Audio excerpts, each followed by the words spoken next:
네, 5월 25일 일요일입니다. 자, 주말 공부 시간에 5%고요. 자, 어제 제가 못 올려드린 게 목이 조금 잠겨서 어제 일도 좀 있었고 날씨가 일교차가 너무 심해요. 낮에는 정말 30도 넘어가는 여름 같은데 또 저녁 때는 또 쌀쌀하죠. 일교차 정말 조심하시고 감기 좀 유의하시면 좋겠습니다. 자, 내일부터 또 장이 열릴 텐데 또 트럼프를 걱정한 분도 계실 것 같고 근데 저는 그렇게 보진 않지만 미국 장에 조금 부담을 좀 봤었잖아요. 조정도 좀 염두에 두셨고 대신에 비미국과 우리나라는 제가 한류 섹터든 종목장 포트를 잘 꾸려놨기 때문에 잘 대응할 수 있을 거라 저는 보고 있습니다. 한번 트럼프 얘기와 적어놨던 부분 한번 정리하시면서 편하게 좀 마무리하시고 내일 대응하시면 좋을 것 같아요. 자, 25년간 실전 투자 한 번도 떠나지 않았고 네 번의 큰 깡통 경험 때문에 여러분 그렇게 안 되게 주의 방어를 항상 말씀드리는 빅수급 최이싱 우리 채널입니다. 자, 주말에도 공부를 이렇게 같이 해주시는 분들은 올해 정말 또 꾸준하게 수십 프로 큰 계좌 수익을 크게 키울 수 있다 저는 보고 있습니다. 정말 감사드리면서 한번 정리해 볼게요. 자, 오늘 드릴 말씀은 어쨌든 트럼프를 또 봐야 됩니다. 왜 또 이렇게 또 관련 또 막말을 쏟아내느냐. 미국장의 조정과 등락기는 보고 있는데 어느 정도 빠질 거냐. 어쨌든 우리는 국장이 정말 싸고 떨어지면 또 바로 과매도권입니다. 네, 걱정하실 거 없어요. 4월처럼 저는 안 된다 보기 때문에 우리 포트 내용을 저 금요일 날도 제가 한류책 좀 늘렸잖아요. 또 사고 또 밖에서 막 올라오르던데 그런 내용까지 말씀드리면서 우리 포트 정리. 제가 이제 주식에 우리 전체 수급을 좀 많이 본다 했잖아요. 근래 들어서 어디로 돈이 가느냐.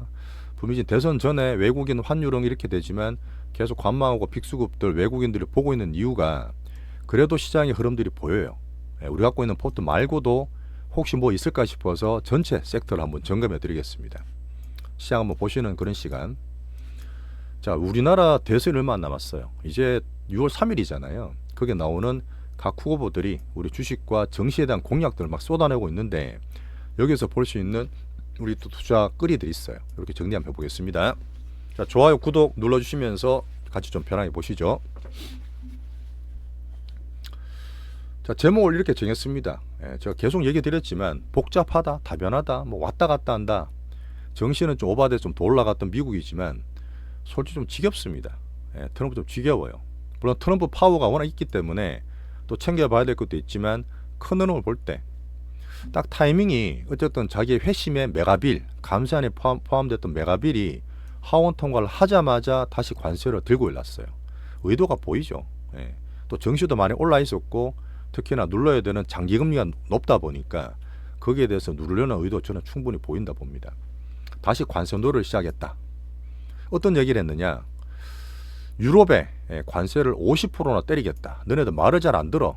성심성의껏 봐야 되는 그런 제한이 별로 안 보여. 뭐 트럼프 말입니다. 6월 1일부터 바로 적용할 수도 있어. suggesting 이렇게 약간 좀 제한에 대한 얘기를 했어요. 뭐 강제 이런 얘기는 아니었고 이 부분을 봤을 때는 여전히 유럽과 관세 협력이 잘 안 된다는 얘기예요. 잘 안 된다는 얘기입니다. 뭐 워낙 많은 나라잖아요. 걔들도 힘들겠죠. 그리고 애플, 저 사실 스마트폰과 그 엔비디아 그 반도체와 스마트폰 품목 관세를 받는데 젠슨왕은 대놓고 막 이렇게 거칠게도 별 얘기 없고 애플 팀쿡은 좀 조용한 스타일이긴 해요. 이 사람 일단 뭐 반박도 별로 안 하고 전번에 3천억 불인가 미국에 투자한다 그랬잖아요. 그럼에도 불구하고 애플이 물론 그동안 덜 올랐습니다. 거기에다 스마트폰 관세를 25% 때린다. 미국에 공장을 안 짓고 다른 데서 생산한 거는 25% 관세를 6월 말부터 시행하겠다. 그러다 보니까 애플이 3% 떨어졌어요. 나스닥이 가장 영향을 많이 줬던 1등주라 보시면 되고 기자가 물으니까 삼성전자는요. 삼전도 똑같이 때려야지 스마트폰, 갤럭시. 여기에 대한 의견도 드리겠지만 애플보다는 덜 걱정하세요. 자, 결론 우리 보는 건 뭐죠? 4월같이 금융 텐트럼, 금융 충격이 또 오는 거 아닙니까? 라는 걱정이 생길 수도 있지만 시장에서 다 보고 있는데 그 정도까지는 아니에요. 저랑 같이 보셨던 분들은 충분히 이해가 되실 거라 봅니다. 자, 트럼프가 앞에서 막 거칠게 해도 겁을 주고 막 해도 이제는 오히려 이제 열리라는 베센트 재무장관 이분이 중재를 잘 잡아주세요. 이분도 사실 전형적으로 자본주의에 그냥 제일 탐욕적인 그런 분인데 딴 데가 워낙 터프하니까 이분이 그냥 중심을 잘 잡고 고마운 스타일이죠. 지금은요. 한마디 했습니다. 자, 트럼프 저렇게 하시는 거는 협상 전략의 일환이지 실제로 안 하실 수도 있죠. 그 협상 전략의 일환이다 이렇게 말했습니다. 시장도 알고 있고 이제 우리도 좀 느끼는 부분이죠. 자, 정리를 해드렸는데 이렇게 말하면서 시장 기준 잡고 좀 편하게 넘어갈게요. 계속 제가 이런 얘기 드리기 때문에 조금 지겨우실 수도 있어요. 등락되지만 시장에서 정되는 과정이다 보니까 1번은 달러 약세 떨어지는 게 걱정된다는 얘기예요. 달러 약세 아닌 다른 통화 강세다. 환율은 항상 상대주로 봐야 되니까. 자, 보니까 독일도 확장 재정으로 경기 부양하던데 일본도 지금 CPI 물가가 3.2%가 나왔어요. 쌀값도 되게 많이 올라서 그런 것도 있는데 일본은 제가 항상 하반기 때 말씀드리겠지만 변하고 있습니다. 좋은 쪽으로. 그러니까 분명히 금리 인상도 할 것 같고 엔고가 될 수도 있어요. 유로화와 엔화가 강세니까 우리나라 달러 약세인 거지 우리나라 문제는 크게 없어요. 이렇게 말하고 싶었던 거겠죠. 물론 달러 약세는 맞습니다. 자, 그리고 미리 계속 4월달도 그랬지만 앞으로 지 갖고 있는 카드를 미리 자꾸 꺼냅니다. 여름께쯤에 여름 때 되면 은행 규제를 풀어준다 그랬잖아요. SLR 규제 등 풀어서 미국 국채 수요를 늘려서 금리를 낮춰야 되죠. 금리를 낮춰야지만 재정부채가 줄어들기 때문에 부담이 이 얘기를 계속 또 했고요. 지금 미리 말씀드렸던 부분이고. 자, 미국 비트코인이 11만 불 고점 막 넘어가다가 살짝 충격은 받고 출렁거리고 있어요. 추세 한번 보시라 그랬습니다. 스테이블 코인의 미국채 수요를 이제 대놓고 얘기하고 있죠. 자, 스테이블 코인이 발행되려 그러면 그 뒤에 미국 국채에 대한 담보가 있어야 됩니다. 같이 쌓아야 돼요. 그러다 보니까 지금 미국 국채 수요가 20억 불밖에 안 되지만 향후적으로는 3천억 불까지 키울 수 있다. 미국 국채에 대해서 스테이블 코인 규제를 풀면서 이 흐름들을 계속 좋게 만든다는 걸 볼 수 있죠. 그래서 비트코인은 계속 홀드는 홀딩하는 게 좋다 말씀드리고 있습니다.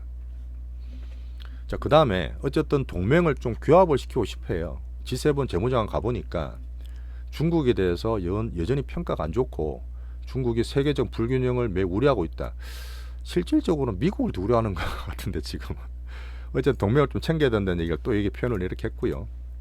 자, 중국은 제조업 비중을 계속 키우고 치킨 게임 막 몰아내고 있는데 너네들 제조업 줄이고 소비를 키워라. 중국도 그러고 싶어요. 당장은 안 되는 게 문제지. 그리고 당장 위안화 강세, 달러 급격한 약세 그게 안 된다고 말씀을 드린 겁니다. 하지만 미국과 중국의 가장 큰 딜룸이 이거예요. 사실은 위안화 강세, 달러 약세, 제조와 이제 소비와 그 부분을 바꾸는 거잖아요.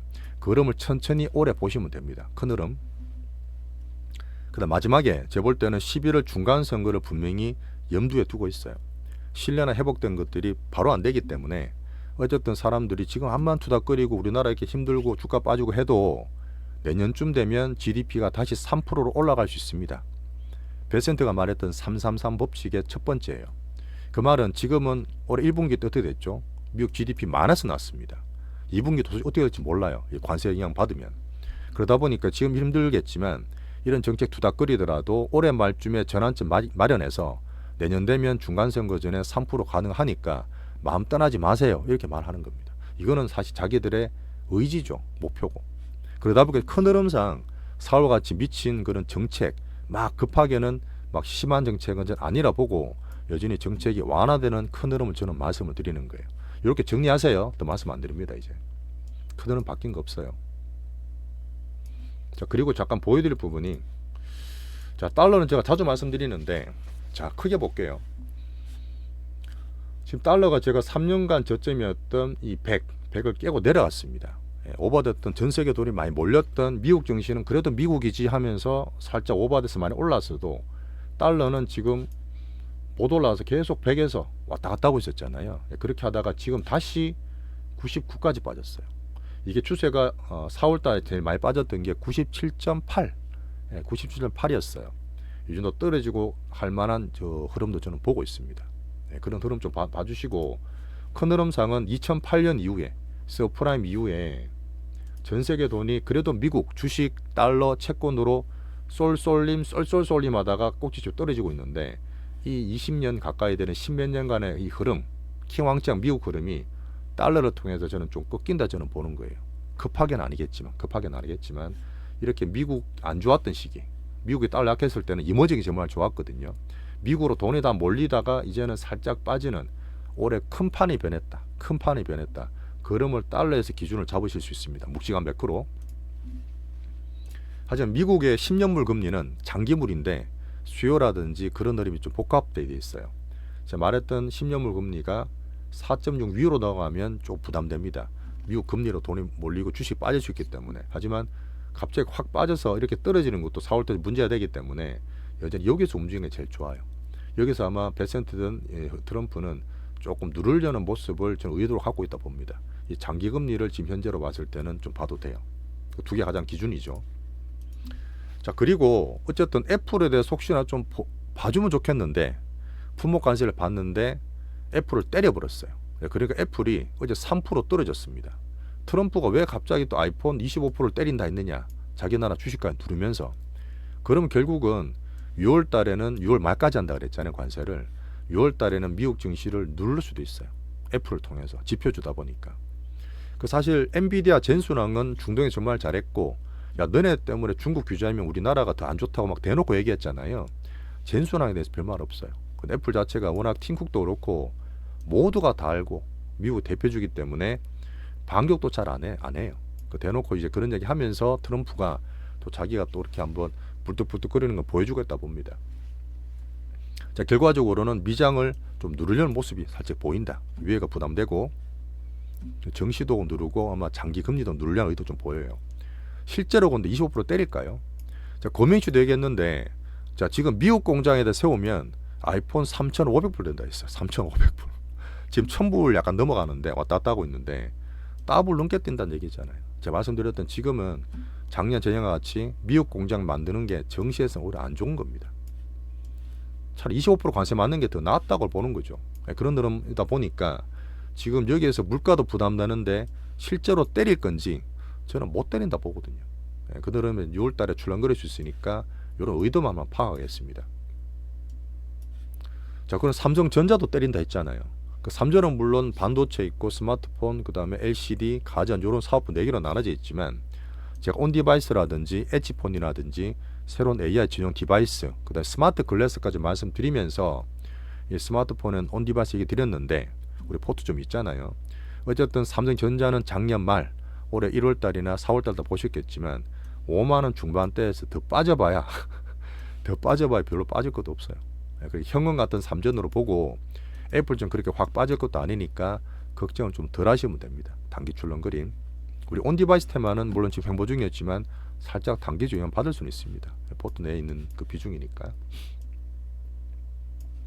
자, 그래서 지금 등락이 있겠지만 올해 미국은 추세는 약해지지만 추세 꺼지진 않습니다. 꺼지진 않고 제가 볼 때는 차트를 잠깐 말씀드리면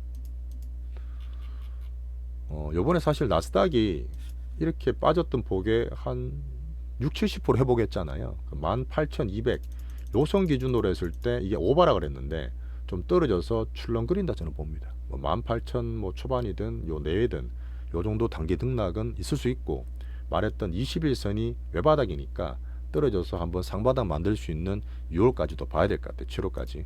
6월 7월 되면 또 관세 관련 또 보잖아요. 그죠? 자, 그래도 아까 말했던 달러가 떨어진다 하더라도 추세가 물론 살짝 꺾인다 하더라도 패권이 완전히 꺾이진 않아요. 약세를 보이는 거죠. 왜? 미국은 지금 트럼프 때문에 실러도 깎아먹고 달러 약세를 보이고 돈이 빠지고 있지만 미국 갖고 있는 다양한 패권들이 너무 많아요. 국방은 말도 안 되죠. 이거는 키왕짱이고, 에너지도 지금 유전하고 있지만 전 세계에서 생산과 소비 1등 국가입니다. 이제 그걸 가지고 또 수출도 하려고 있잖아. 유전 같은 거는. 그 다음에 AI 기술은 가성비로 중국 살짝 넘어갔지만 AI나 그 기술 쪽은 미국을 아무도 못 따라가요. 이 패권을 유지하고 있기 때문에 달러가 약해질 수 있겠지만 달러 패권은 유지되는 미국이 바란 그런 흐름을 저도 보고 있습니다. 그 달러 패권 확 빠진다 해도 약세가 그렇게 강하게 보지 마시라는 얘기 드리는 거죠. 거기에서 정도 조절은 트럼프가 계속 깎아 먹으면서 왔다 갔다 만들고 있다. 자, 그래서 제가 이제 트럼프 거래 기술부터 쭉 정리해 놨으니까 편하게 봐주시고, 같은 얘기인데 조금 더 적어 놓은 거예요. 올해 미중 딜룸, 위안화 강세, 중국 소비는 올해 내내 갈 수도 있습니다. 제가 말씀드렸던 하반기에 봐야 될 하반기 일본 금리 인상이나 엔화 강세가 될 수 있기 때문에 여기에서도 미국에서 돈이 빠질 수 있는 그런 흐름을 조금 봐야 돼요. 하지만 우리나라는 어쨌든 너무너무 저렴하고 대성 정책이라든지 경기 부양에 대한 흐름은 충분히 있고, 외국인이 지금 사고 하고 있지 않고 관망하고 있지만 우리 정책 다 성장 다 보면서 우리 수급에서 포트 짜는 게 제일 좋아요. 계속 말씀드렸던 내용이죠. 계속 말씀드렸던 내용. 우리 시황 그대로 트럼프 관세 놀이 변덕함에도 불구하고. 자, 그리고 다른 나라 경기 사이클 다르다 했잖아요. 금리나 계속 합니다. 다른 나라 금리 계속 빠지고 경기 부양하는데 4월 달에 20이 했어요. 곧 할 수도 있고 관세 물론 보고 있겠지만 이번 달만 하더라도 영국도 내렸고 호주도 내렸고 중국도 내렸잖아요. 계속 경기를 인하해서 금리 인하해서 경기를 살리려는 모습. 자, 우리나라가 29일 날이면 이번 주잖아요. 그죠? 이번 주에 금통이 있습니다. 엔비디아 실적 보고 아침에 금통이 있을 텐데 골드만삭스에서는 금리 인하를 예상하고 있더라고요. 2.75에서 2.5% 낮춘다. 물론 대선 전이지만 저도 살짝 기대하는 부분이 있고 대선 전국되면 분명히 경기 부양이나 추가 추경도 충분히 예상할 수 있기 때문에 우리나라는 너무 겁내지 마시고 종목장 계속. 자, 미국이 30년물이 5% 넘었잖아요. 그럼에도 불구하고 수요가 준다는 얘기는 다른 나라 금리를 낮춤에도 불구하고 미국 금리가 달러 약세라는 얘기는 정말 특이한 거예요. 20년 만에 온 거니까 분명히 큰 흐름 꼭 같이 보시고요. 아부사, 이 말은 뭐냐면 작년 말부터 나왔던 얘기인데 Anywhere but USA, 미국 아니면 돼. 미국이 너무너무 쏠렸고 너무너무 과열이었어. 이런 흐름이 지금 출렁거릴 수 있겠지만 큰 흐름은 금리와 달러로 계속 잡아드리겠습니다. 그리고 유럽도 지금 50% 때린다 했잖아요. 물론 50% 저는 못 때린다 봅니다. 못 때린다 보는데 어쨌든 단기로 또 이게 나왔기 때문에 금요일은 살짝 1% 내에 좀 빠졌더라고요. 유럽이 지금 비미국이지만 단기 출렁거림은 좀 감안하고요. 자, 됐습니다. 자, 우리 포토 넘어갈게요. 자, 종목까지는 주말 방송 말씀 못 드리지만 충분히 아실 수 있는 그런 내용입니다. 한류 섹터를 왜 제가 더 늘렸느냐, 여러분 얘기 드렸기 때문에 뭐 중구 보원 안 하겠고, 혹시나 보실 분은 금요일날 그 파트 1 시황의 한류 섹터 제가 비중을 늘리면서 설명을 잘 해드렸어요. 꼭 참고 좀 부탁드리겠습니다. 자, 그리고 금요일날 제가 에스테틱 전략 매집주 기준을 잘 가지고 있으면서 화장품 얘기를 하나 하면서 비중을 더 늘렸어요. 1차 매수했는데 하고 나서 더 올라버렸죠. 장 끝나고 이제 그 넥스트레이드에서 더 올랐는데, 넥스트레이드에서 물론 외국인도 좀 사고 하지만 주된 건 아닙니다. 주된 건 아니니까 제가 말씀드렸던 기준에서 월요일 날도 충분히 살 수 있어요. 늦게 보신 분은 살 수 있기 때문에 1차 매수는 계속 제가 말씀드린 가격 내에서 유지를 할게요. 자, 그리고 엔터 푸드 게임 대장주 다 갖고 있는데 계속 수익 수십 프로 나고 있습니다. 절반 판 것도 있고 하니까 현금도 있고 욕 사는 것도 있고 계속 키울 수 있는 우리 지금 현재 가장 강한 한류 섹터, 우리 포트 가장 기본이고요. 자, 올해 초부터 저는 바이오를 좋게 말씀드렸어요. 여러 가지 흐름도 있고 금리 인하에 대한 수혜주. 근데 단기로 이번에 4월달 5월달 되면서 트럼프가 약가 인하를 한다. 그 다음에 지금 관세를 의약품에 때린다. 그 관세에 지금 계속 걸려 있는 거예요. 그 복잡해서 제가 한류를 키우는 그런 말씀도 드리는데, 또 유나이티드 헬스케어 문제가 있었잖아요. 그러다 보니까 미국 흐름 때문에 빠졌지만 또 경기 방어전 흐름 때문에 그 박스권 바닥이다. 삼성 바이오도 인적 분할 잘했다. 하지만 단기로 시장 때문에 수급 맞고 있지만 큰 흐름 삼성 의지를 봐주시고. 자, 바이오가 지금 우리 그 바이오 그 비만 관련 보면 계속 신고가 안 하고 있잖아요. 전체로 다 나쁜 건 아니에요. 개별주 이슈 있는 애들은 또 수급이 몰리기 때문에 1등 주인 코스닥 1등은 이 지수 향토를 받고 있지만 개별 이슈는 충분히 있습니다. 충분히 있기 때문에 알테오제는 비중 잘 유지하시면 좋겠어요. 시기는 옵니다. 지금 좀 기다리고 딴 데로 포트를 좀 키우고 있지만 바이오는 유지하시고 있으면 아스코든 뭐든 흐름 계속 저는 유지를 하면서 보고 있어요. 아까 얘기드렸지만 삼전은 외국인 환율 흐름들이 보여요. 외국인 안 사서 있지만 너무 트럼프 급주는 것에 대해서 출렁거리는 거 단기로 보는 거는 너무 겁내지 말자. 그 다음 로보테마와 온디바이스 있습니다. 로보테마는 모멘텀이 너무 좋아요. 큰 흐름상 AI나 생산성 얘기 드렸지만 중국에서 계속 무병들이 나오고 있는데 어쨌든 수급 분산되는 개별주 하나, 그때 나우로봇 말씀드렸잖아요. 나우로봇도 사실은 이게 언제죠? 6월 초에 물량 나오는 거 있어요. 이제 거의 끝난다 봐야 되고 조심하는 구간에 들어갔습니다. 우리 대장주는 여전히 기다리고 있는 그림이고요. 온디바이스는 살짝 애플이든 뭐든 스마트폰 이할 좀 받겠죠. 관세를 좀 때린다 했기 때문에 단기 출렁거리더라도 횡보세 정도 유지를 하시면 됩니다. 자, 이렇게 우리 포트를 한번 정리해 주시고 계속 봐주셨던 분들은 파트 2에는 규제 종목까지 말씀드렸으니까 이렇게 한번 정리를 잘 해주시면 좋겠어요. 바뀐 거 없어요. 자, 그 외에 말씀을 드릴 게 제가 관종을 얘기 드렸습니다. 트럼프가 한만 정책적으로 출렁거린다 하더라도 지금 사실 조선, 방산 이 하나 쪽은 뭐죠? 사실 트럼프 때문에 이게 계속 올라서 올해 들어서 계속 신고가 나와 있던 대표적인 종목입니다. 그죠? 근데 제가 얘기 드렸던 우리 포트 내에서 저는 성장을 봐요. PR, PBR도 물론 되게 싼 것들 가치주도 봐야 되겠지만 성장 모멘텀 있는 섹터를 물론 고르고 어닝 밸류를 챙기면서 제가 좀 더 보는 빅수급 이런 것들이 이제 정책으로 다 들어간다 했잖아요. 정책이 한 번에 끝나는 정책이 아니라 꾸준한 정책들로 이렇게 기준으로 우리 포트를 갖고 있는데 아까 말했던 방산조선 하나는 이 트럼프 얘기가 솔직히 저는 그래요. 트럼프가 변덕과 이 변동성이 너무 크잖아요. 근데 이게 물론 지금 우리나라 쪽에 손을 내밀고 미국에서 그런 제조 필요한 건 당연히 맞습니다만은 그래서 지금 오히려 원전으로 돈이 좀 들어가요.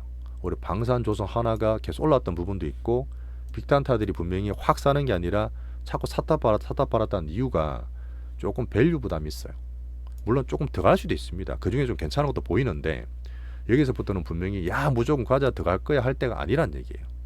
그런 면으로 요거를 여전히 조심해서 말씀을 드리고 여기서 빠진 돈들이 원전으로 들어가요. 딴 것도 있지만 저는 여전히 두산 에너빌리티 제가 얘기 드렸던 부분이니까 관종을 쌓아두고 3만원에서 3만 7, 8천에 물론 파신 분도 계시겠지만 4만원 안착되는 등락기 보면서 타이밍 되면 또 말씀드릴 원전이니까 원전은 사실은 다 괜찮아 보여요. 밸류가 살짝 부담되긴 한데 수급이나 정책이 좋아서 이 트럼프에 대한 흐름 때문에 여기서 빠진 애들이 일로 가는 게 보이니까 관종. 자, 그 다음에 제가 뭐 신세계든 뭐 이마트 얘기 드리면서 우리나라 소비나 이쪽이 바닥을 쳤다 그랬습니다. 바닥 쳤다 해서 우리나라가 확 V자 반등은 안 되죠. 근데 대선이든 시장의 돈들이 소비나 건설, 정권 이런 쪽으로 살짝 들어갑니다. 내수주들. 앞으로 대선에서 봤을 때 뭐 PR, PBR 이런 것들에 대한 또 밸류업이 나올 수도 있으니까 워낙 PSR이 싸요. PBR이 싸요. 그런 것 때문에 조금 돈이 들어오고 있지만 제가 보는 빅수급은 아니에요. 슬슬 사는 거지 빅수급은 아니라서 성장 수급도 애매해 솔직히. 그런 면에서는 관찰만 할 뿐이지 우리가 알 길은 아니고 시장 흐름으로 잠깐 말씀드릴게요. 자, 밸류업도 말씀드렸을 거예요. 자동차나 은행주 같은 애들이 밸류가 싸요. 정말 싸거든요. PR, PBR 정말 싼데 수급상 옛날 봤을 때 막 옛날에 뭐 칠공주라든지 그런 양세는 아니라 보고 갈라 그러면 삼전이 먼저 가야 되는 거고 중기주라 배당은 정말 좋잖아요. 뭐 기아 내는 것들 배당 6%, 7%, 8%막 줘요. 그 배당주로 하는 거는 괜찮겠지만 외국인이 아주 수년 보고 길게 컨트롤해서 이것도 우리 결은 아니다. 하지만 시장 내에서 보는 자동차 금융주다. 이렇게 한번 의견을 드리고 자, 트럼프 정책을 봐야 되잖아요. 어쨌든 간에 뭐 앞에 이제 얘기도 드렸지만 이 그린 산업을 계속 줄이고 보조금 줄이고 하다 보니까 트럼프가 뭐 물론 본인 한 건 아니지만 이 정책이 바뀌니까 와장창 거려 버렸잖아. 2차 전지가 계속 신저가예요. 계속 신저가입니다. 뭐 제가 2년 내내 한 번도 뭐 오히려 더 줄여라 약하다 말씀을 꾸준히 드리긴 했지만 여전히 아니에요. 여전히 아니고 어닝 밸류도 약하고 성장 정책도 시간이 걸리기 때문에 물론 전기차는 하겠죠. 전기차는 들어오겠죠. 근데 그렇게 무조건 된다는 애들이 이런 정책과 흐름에 따라서 바뀔 수 있는 어떤 교훈적인 2차 전지를 보시면 좋겠습니다. 원천 표시는 안 좋다고 제가 놔드리는 거예요. 이렇게 우리가 갖고 있는 포트 외에 다른 것들에 대한 흐름 한번 제가 의견을 드렸습니다. 자, 그리고 이거 그림을 잠깐 보면 자, 지금 6월 3일 날 지금 이재명 더불어민주당 후보, 김문수 국민의힘 후보, 이준석과 저는 뭐 단일화 가능하다 보는데 어쨌든 여기 나왔던 대선 광역 자본시장 정시 관련 공약을 한번 보세요. 크게 봤을 때 어쨌든 정시를 띄우겠다. 거버넌스를 개선하겠다. 주주 가치를 제고하겠다. 불법을 근절하겠다. 이게 가장 큰 흐름들입니다.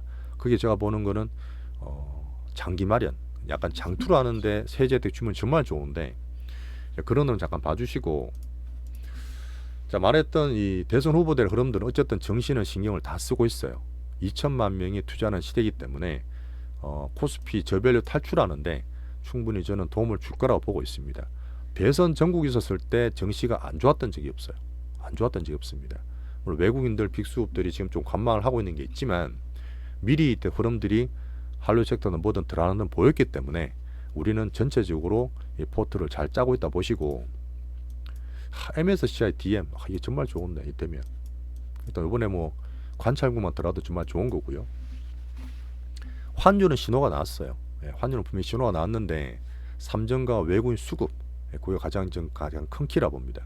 이렇게 하다가 들어오잖아요, 뛰잖아요. 또 우장창 엄청 바뀌어서 우리나라가 정말 크게 수익 날 수도 있어요. 제가 희망 고문 드리는 게 아니라 그런 타이밍 드릴 때는 꼭 말씀을 드릴 게지만, 암만 트럼프가 그러고 비미국 상대적으로 뭐 강세를 하더라도 우리나라가 지금 PER, PBR이 정말 싸요. 역대적으로 2008년만큼, 2020년만큼. 그때 어땠죠? 어쨌든 기다리고 잘 사놓고 있는 분들은 정말 큰 수익이 납니다. 그래서 일단 왔다 갔다 한 장이겠지만 이런 정말 쌀 때는 용기 잃지 마시고 더 힘을 내시라는 얘기를 한 번 또 드릴게요. 우리는 또 수급 잘 찾아가면서 수익 꾸준히 내고 있으니까요. 자, 됐습니다. 정리할게요. 한 25분, 5분, 6분 걸렸는데 내일부터 또 트럼프 때문에 단기적으로 출렁거릴 수 있습니다. 근데 저랑 같이 꾸준히 시장이나 공부하셨던 분들은 어차피 단타 치는 건 맞추지도 못해요. 그런 거 하지 마시고 올해도 분명히 우리나라에서 빅수급 수배가 만들 수 있는 그런 종목을 제가 꾸준히 잘 찾아서 잘 타겠습니다. 10년 되게 6년 동안 꾸준히 할 거예요. 우리나라는 여전히 꼴찌다. 오히려 말했던 공포지만 여전히 좋은 사이클에서 기회를 기다리겠습니다. 제가 드렸던 시총과 거래 파워에 대한 기준, 딴 것도 있는데 싼 것도 있는데 이 거래 파워가 제가 항상 보는 어떤 빅수급에 대한 기준이죠. 성장, 어닝 밸류, 빅수급, 정책, 우리 포트는 다 부합이 된다. 다시 말씀을 드리면서 오늘 정리 잘 하시고 또 내일 힘차게 뵙겠습니다. 감사합니다.